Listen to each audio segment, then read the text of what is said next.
मेरी एक जिज्ञासा है कि आपके यहाँ जो अर्जी लगती है वो अर्जी लगती कैसे है? हाँ। अर्जी का मेथड क्या है?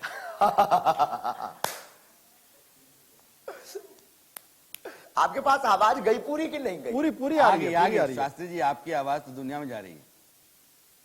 आज आना चाहिए हमारी आवाज, तो अभी सब जगह जा रही, तुम्हारे पास क्यों नहीं पहुंचेगी? जी, अर्जी कैसे लगती है शास्त्री जी? तो अर्जी की प्रक्रिया, बहुत अच्छा प्रश्न किया, ये लॉजिक प्रश्न जी। अर्जी लगने का मतलब बागेश्वर बालाजी के चरणों में नारियल बांधना है, लाल रंग के कपड़े में अपने मनोभावों को श्री बागेश्वर बालाजी जो स्वयंभू हनुमान जी हैं 320 वर्ष पहले प्रकट हुए थे, हमें जो दादा गुरु जी ने बताया था, उनको प्रार्थना करके कौन सा संकट मोर गरीब को जो तुमसे नहीं जाते है टारो, बेग हरो हनुमान महाप्रभु जो कछु संकट हो या हमारो। और सकारात्मक भाव से आप नारियल को बांध दीजिए और परिक्रमा लगाइए और अपने कर्तव्य के पथ पर चलते रहिए, तो कर्म और कृपा दोनों आवश्यक है। केवल कृपा से भी कल्याण नहीं होना है और केवल कर्म से भी कल्याण नहीं होना। कई बार लोग कर्म करते हैं पर कृपा नहीं होती है तो कर्म का रिजल्ट जीरो होता है, और कई बार केवल कृपा होती है, कर्म नहीं करते हैं तो कृपा का रिजल्ट भी जीरो होता है। तो कर्म और कृपा दोनों को आप पाइए तो निश्चित रूप से आप दिन दूने रात चौगुने बढ़ेंगे और आपके मनोरथ पूर्ण होंगे। लाल कपड़े में दरबार में निःशुल्क दरबार लगता है, एक भी व्यक्ति नहीं कह सकता। लाल कपड़े में नारियल बांध करके आदमी अपनी मनोकामना रख देता है, फिर उसका समय जब आता है तो आपके यहाँ से बुलावा जाता है। वो बहुत जरूरी नहीं है, ये तो एक हनुमान जी महाराज की नाटकीय लीला है।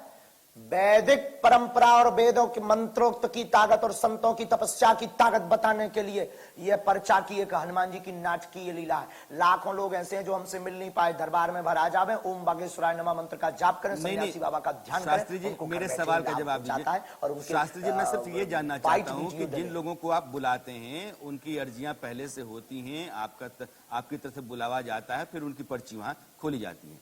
नहीं नहीं नहीं नहीं, ये भी नहीं है, ये भी नहीं जी, ये भी नहीं है। दरबार में कोई धाम पर नहीं गया, किसी ने नारियल नहीं बांधा। आप रायपुर दरबार में कोई 4 लाख लोग थे आज, उसमें से 3 लाख लोग धाम नहीं गए होंगे जी। अब वो नजदीक के चक्कर में, देखने के चक्कर में, कि लग जाए तो लग जाए, ना लगे तो राम राम, आपके जैसे। अच्छा आचार्य जी, ये सवाल मेरे जहन में है क्योंकि लाखों लोग आपके दरबार में आते हैं और दरबार में तमाम ऐसे लोग भी आते हैं जब उनको देखा जाए तो बड़ी अजीब सी फीलिंग होती है। मैं आपसे जानना चाहता हूं, क्योंकि आप आत्माओं से बात करते हैं, आपका कनेक्शन सीधे ऊपर है, क्या भूत प्रेत पिशाच चुड़ैल? आपसे किसने कहा कि आत्माओं से बात करते हैं? और ये आपने कब हमारा डिस्क्लेमर सुना? नहीं, आप ऊपर बात करते हैं ना, मतलब किसी तीसरी शक्ति से बात करते हैं, तो तीसरी शक्ति क्या है? हमने आज तक नहीं की, आपने करते देखा? आप ही तो कहते हैं कि मेरा कनेक्शन ऊपर है। हमारे पास आभास है, हमारे पास ध्यान है, हमारे पास तरंग है। हम अपने गुरु बालाजी इष्ट से तरंग जोड़ते हैं। शास्त्री जी, उसी आभास का जिक्र कर लेता हूं। मैं आपसे जानना चाहता हूं, बात करना, थर्ड जगह कनेक्शन जोड़ना, ये तो अनलॉजिकली बात होगी। एक अनभिज्ञ व्यक्ति की तरह मैं आपसे बात कर लेता हूं। आपने आवाज का जिक्र किया, तो क्या भूत प्रेत पिशाच चुड़ैल ये होती है, ऊपरी शक्ति होती है? हनुमान चालीसा पढ़ते हो? जी, कभी कभी पढ़ लेते हैं। हनुमान चालीसा पढ़ते हो? जी, कभी कभी पढ़ ले, तो उसमें चौपाई पढ़ी आपने, भूत पिशाच निकट नहीं आवे? जी, तो आप मानते हैं होते हैं? तो क्या वो सही है? नहीं, शास्त्री जी मानते हैं कि ठीक। आप मानते हैं हनुमान चालीसा सही है और हनुमान चालीसा की चौपाई सही है? नहीं, आप मानते हैं होते हैं? बिल्कुल, नकारात्मक और सकारात्मक ऊर्जा होती है। कानून नहीं मानता, हो चुकी है, कानून नहीं मानता। और जब भूत प्रेत पिशाच की बात होती है, विज्ञान नकारात्मक और सकारात्मक ऊर्जा तो मानता है जी। और हमने ये तो कहा नहीं कि भूत प्रेत को हम निकालते हैं, हमने ये तो कहा नहीं कि भूत प्रेत हम हटा देंगे। हनुमान चालीसा पर कानून को शास्त्री जी उंगली उठानी चाहिए और आपको उठानी चाहिए कि हनुमान चालीसा गलत है। नहीं, हमने इस बारे में अपनी बात पहले भी रखती है, साफ की है। एक आपका बयान है जो मैं आपको सुनाना चाहता हूं, बताना चाहता हूं, अलबत्ता वो ये है कि मैं सुना हाँ, और मैं बहुत कम समय में सुनाइएगा, जी बस क्योंकि आपके और पास भी 5 कैमरा मिनट वाले लेने हैं, बैठे 5 हुए मिनट। मेरे पास आपको वाईफाई नहीं है देंगे और सीधे- आप सामने आकर हमसे बात कीजिएगा, जी क्योंकि आऊंगा व्यासा आऊंगा कुमार शास्त्री के जी पास आऊंगा। आता है। आपका पूरा सम्मान है और सनातन पर भी मैं आता हूं। आपने कहा कि मेरे पास वाईफाई है, सीधा ऊपर से कनेक्शन है, मुझसे लोग आके बोलते हैं कि बाबा जी वो मेरा वीडियो डिलीट करवा दो, बहुत बेइज्जती हो रही ये है। विनोदी विषय है। देखो, विनोद में कई बार नेताओं की खिंचाई कर देते हैं, तो क्या कवियों के ऊपर FIR होती? लेकिन तालियां तो हजारों लोग बजाते हैं ना बाबा जी, वही लोग भाई, तालियां विनोदी बजा के विषय। आते हैं विनोद ना का आपके मतलब पास। मस्ती है, विनोद का मतलब मस्ती। हमने तो ये भी कहा कि हमने कहा कि हम तो रावण ने एक बार ऐसा कहा था हमसे, ये विनोद है। तीन बातें शास्त्री ये जी भी मैं बोल आपके देते हैं कि सामने। विनोद है ये।